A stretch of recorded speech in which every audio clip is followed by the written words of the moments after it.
जय भीम, नमो बुद्धाय। आज मैं आप लोगों को एक रहस्य बताने के लिए लाइव आया हूं। दरअसल एज अ पॉलिटिशियन ये बातें बताई नहीं जाती, लेकिन मैं पॉलिटिशियन बाद में हूं। धम्म का अनुकरण करने वाला धम्म उपासक पहले हूं। बुद्धिज्म को मैं पहले स्थान पे रखता हूं और फिर पॉलिटिक्स को तीसरे पायदान पे रखता हूं। दूसरे पायदान पर बाबा साहब की आर्थिक मूवमेंट को रखता हूं।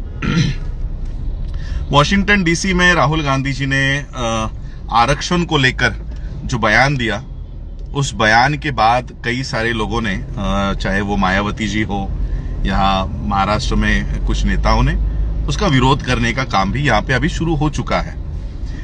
मुझे भी अप्रोच किया गया, देश की सबसे बड़ी पार्टी, उन पार्टी के लोगों ने मुझे कहा कि आप भी राहुल गांधी ने वॉशिंगटन डीसी में जो वक्तव्य दिया है आरक्षण को लेकर, उसके खिलाफ धरना प्रदर्शन करो, आंदोलन करो, सारे कार्यकर्ताओं को काम पे लगा दो। 2 दिन से मेरे पर वो प्रेशर था कि आप करो, लेकिन मैंने कोई आंदोलन नहीं किया और ना ही मैं करने वाला हूं। ये बात मैं इसलिए आपको बता रहा हूं कि मैं जो मेरी मूवमेंट चलाता हूं वो समाज के पैसों पे चलाता हूं, इसलिए मुझे आदेश देने का काम सिर्फ मेरा समाज कर सकता है। बीजेपी का कोई नेता मुझे आदेश देने का काम नहीं कर सकता, और ना ही बीजेपी के आदेश पे मैं किसी भी आंदोलन को हाथ में लेना चाहता हूं। अब ये आंदोलन क्या जो हो रहा है, राहुल गांधी ने वॉशिंगटन डीसी में अपूर्वा रामास्वामी ये लड़की ने एक सवाल किया कि भारत में कितने दिनों तक आप जातिगत आरक्षण कंटिन्यू रखोगे, कितने समय तक रखोगे, क्या आपकी पार्टी आरक्षण को रद्द करेगी? तब राहुल गांधी ने जो जवाब दिया है वो हर एक अम्बेडकराइट लोगों का, अम्बेडकरवादी नेताओं का ये जवाब होता है कि जब तक भारत में जाति व्यवस्था है, जब तक भारत में जातिवाद है, जब तक भारत में सोशल डिस्क्रिमिनेशन है, सामाजिक असमानता है, तब तक भारत में आरक्षण रहेगा। जिस दिन भारत की ये जातिगत समस्या खत्म हो जाएगी, हम उस दिन आरक्षण समाप्त करने का सोचेंगे। ये उनका स्टेटमेंट है। अब मुझे बताओ, क्या किसी भी अम्बेडकराइट जो प्रॉपर अम्बेडकराइट है, अंदर से बीजेपी या आरएसएस के इशारों पे काम करने वाले नेताओं के बारे में नहीं कह रहा हूं, क्या किसी भी अम्बेडकराइट, सच्चे अम्बेडकराइट को इस बयान से तकलीफ होनी चाहिए? बल्कि ये तो हमारी भूमिका है कि आरक्षण कब तक होना चाहिए कि जब तक जाति है, जब तक जातिवाद है, जब तक सोशल डिस्क्रिमिनेशन है, तब तक आरक्षण होना चाहिए। हम भी आरक्षण छोड़ना चाहते हैं। अरे 75 साल हो गए, हमको उस लिस्ट से बाहर आना है, लेकिन उस लिस्ट से बाहर आने के लिए क्या वो माहौल है? यही बात राहुल गांधी ने कही।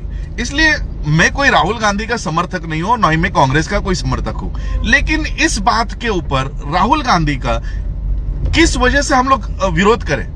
राहुल गांधी हमारे लिए कोई प्रिय व्यक्ति नहीं है, हमारे लिए कांग्रेस और बीजेपी दोनों सेम है, लेकिन किस वजह से आंदोलन करना है, ये तो हमारे दिमाग को समझना चाहिए। क्या राहुल गांधी के इस स्टेटमेंट के ऊपर हमको आंदोलन करना चाहिए? आंदोलन किस वजह से करना चाहिए मैं आपको बताता हूं।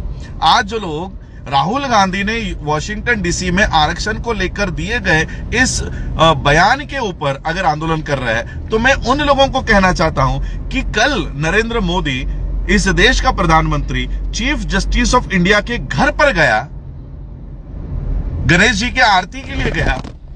एक संसद का हेड और एक सुप्रीम कोर्ट का हेड, ये दोनों भी ऑटोनोमस है। इन दोनों को आपस में किसी कार्यक्रम में भी नहीं मिलना चाहिए। ये एक दूसरे के घरों पे जा रहे हैं। चीफ जस्टिस ऑफ इंडिया का विरोध क्यों नहीं कर रहे हो? प्रधानमंत्री का विरोध क्यों नहीं कर रहे हो? ये जो आरपीआई वाले जो छोटे मोटे फ्रैक्शंस है, आठवले गुट है, यहाँ पे हमारे प्रकाश अंबेडकर जी है, वहां पे मायावती जी है, वो इस मुद्दे के ऊपर आंदोलन क्यों नहीं कर रही है? जो लोग आज किसी के इशारे के ऊपर ये आंदोलन कर रहे हैं, उनको इस विषय के ऊपर आंदोलन करना चाहिए, लेकिन वो इस विषय के ऊपर आंदोलन नहीं कर रहे। आंदोलन कर रहे कि राहुल गांधी ने आरक्षण के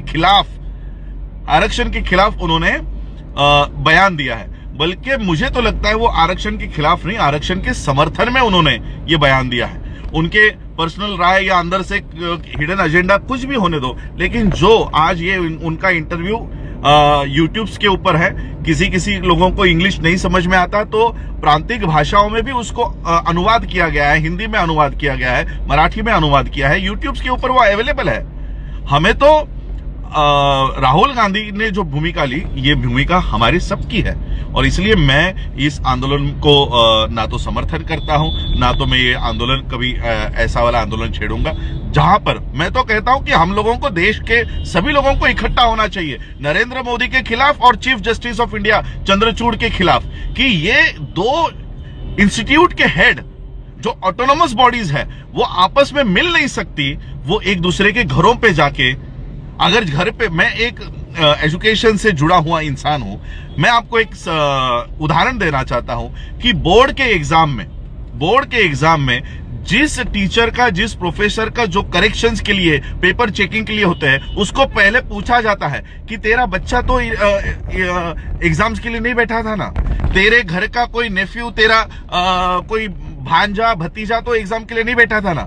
अगर उसका भांजा या भतीजा या बच्चा 10वीं के या 12वीं के बोर्ड के एग्जाम के लिए बैठा है तो उसको पेपर चेकिंग करने की अथॉरिटी नहीं दी जाती, उसको पेपर चेक नहीं किया करने दिया जाता। क्यों? क्योंकि उसका खुद का कोई तो रिलेटिव उस एग्जाम में बैठा होगा और वो एग्जाम में उसको पास करने का काम करेगा। यहां पर तो खुद प्रधानमंत्री चीफ जस्टिस को मिलने जा रहा है। अब चीफ जस्टिस प्रधानमंत्री के सारे पेपर्स पास कर देंगे। इतना बड़ा इशू भारत के लोकतंत्र को लेकर हो रहा है, वहां पर ना तो बहन जी, ना तो मेरे चाचा जी और ना तो आठवले जी इसके ऊपर आंदोलन कर रहे हैं, ना तो इसके ऊपर एक जबान से भी नहीं बोल रहे। ये क्यों? क्योंकि जो आंदोलन समाज के पैसों पे होता है वो समाज की बात करते हैं, जो आंदोलन बीजेपी के पैसों पे होता है वो बीजेपी के इशारों पे काम करते हैं। और इसीलिए मैं राजनीति में आ रहा हूं। इन लोगों को, ये जो अंबेडकराइट राजनीति को इन्होंने जो पूरा तहस महस कर रखा हुआ है, इसको पॉल्यूट करके रखा हुआ है, इसको शुद्ध करने के लिए मैं आ रहा हूं। इसलिए मैं राजनीति में आ रहा हूं। बहुत लोग कहते हैं आप क्यों आ रहे हो, यहां पर बहन जी है, यहां पर चाचा जी है, फिर आप क्यों आ रहे हो? इसलिए मैं आना चाहता हूं, इसलिए मैं आने वाला हूं और इसलिए मैं आ रहा हूं। बस इसलिए मैंने आज ये लाइव करके आप लोगों को बताया कि क्या षड्यंत्र हो रहा है महाराष्ट्र में। अभी असीम सरोदे, इनके ऑफिस के ऊपर आंदोलन किया गया, असीम सरोदे के ऑफिस के ऊपर। करना किसके ऊपर चाहिए? आरएसएस के हेडक्वार्टर के ऊपर। हो किसके रहा है? असीम सरोदे के ऊपर। क्यों? तो क्योंकि बीजेपी ने काम पे लगाया हुआ है। राहुल गांधी ने बयान दिया है, अब लोगों को पता नहीं बयान क्या है। आरक्षण के खिलाफ बोला, अरे आरक्षण के खिलाफ नहीं, उसने आरक्षण के समर्थन में बात की है। और मैं फिर से बताना चाहता हूं, मैं राहुल गांधी का समर्थन बिल्कुल भी नहीं कर रहा हूं। पर्सनली मैं उनको कभी भी, वो संगठन को और उस नेताओं को कभी भी अपना समर्थन नहीं दूंगा, लेकिन इस बात के ऊपर मैं राहुल गांधी का विरोध नहीं करना चाहता। इस बात के ऊपर बस यही कहने के लिए मैं आज लाइव आया था। आप लोगों ने सुना, उसके लिए आभार, धन्यवाद। जय भीम, नमो बुद्धाय, जय भारत।